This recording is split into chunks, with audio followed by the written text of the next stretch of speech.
রাত থেকে সকাল পর্যন্ত একটা ভিডিও আপনাদের সাথে আজকে শেয়ার করছি। যদি ভিডিওটা ভালো না লাগে তাহলে অবশ্যই স্কিপ করতে পারেন, কোনো সমস্যা নেই। কারণ আজকের ভিডিওটা কিন্তু অনেক বড়, মানে 3 মিনিট থেকে একটু বড়, প্রায় 4 মিনিটের কাছাকাছি। রাতের বেলা ঘুমাতে ঘুমাতে একটু দেরি হয়ে গেল, প্রায় 3টার কাছাকাছি। ভিডিও এডিটিং করলাম কয়েকটা, আর আরও কিছু কাজ ছিল, তো এগুলো শেষ করে ঘুমাতে গেলাম। আলহামদুলিল্লাহ বিভোরভাবে ঘুমিয়ে পড়লাম। ঘুমটা আসলেই খুব গভীর ঘুম হলে অনেক ভালো হয়, স্বাস্থ্যের জন্য ভালো, আর এমনিতেও অনেক ভালো ফিল হয় ঘুম যদি ভালো হয়। সকাল 9টার দিকে ঘুম থেকে উঠলাম। উঠেই দেখি আবহাওয়া একেবারেই ভিন্ন রকম। বৃষ্টি হচ্ছে প্রচুর প্রচুর, আর বাতাস অনেক বেশি। আমাদের বাসার সামনে অনেক গাছপালা, মাশাআল্লাহ খুব সুন্দর আমাদের এই বাসাটি।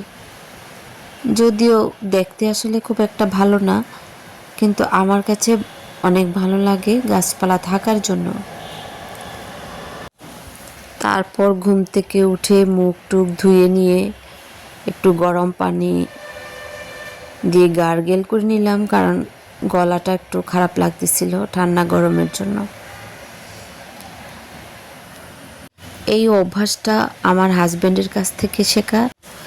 তারপর গ্লাসগুলো যেগুলো দিয়ে পানি খাই সেগুলো একটু ওয়াশ করে নিয়ে একটু পানি খেলাম, সাথে বিস্কুট খেলাম।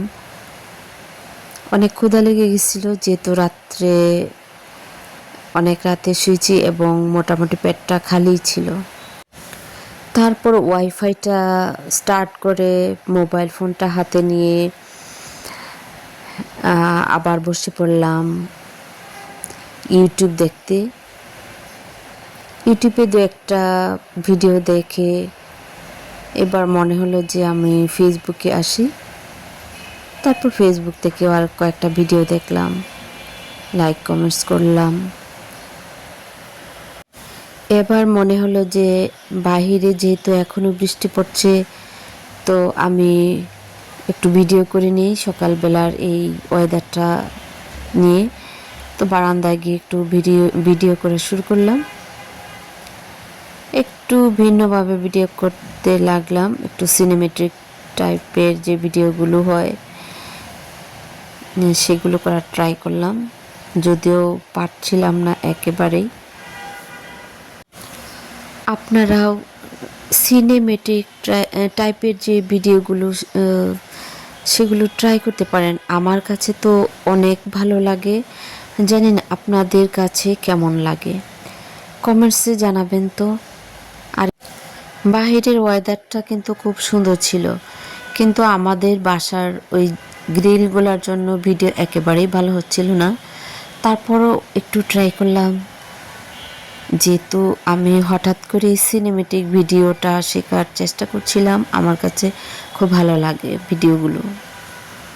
তারপর আর কি ভিডিও শেষ করে আবার এডিটিংয়ে বসে গেলাম। সাধারণত এই সময় আমি এডিটিং করি না। তো ভিডিওটা কেমন হলো জানাবেন। ধন্যবাদ সবাই।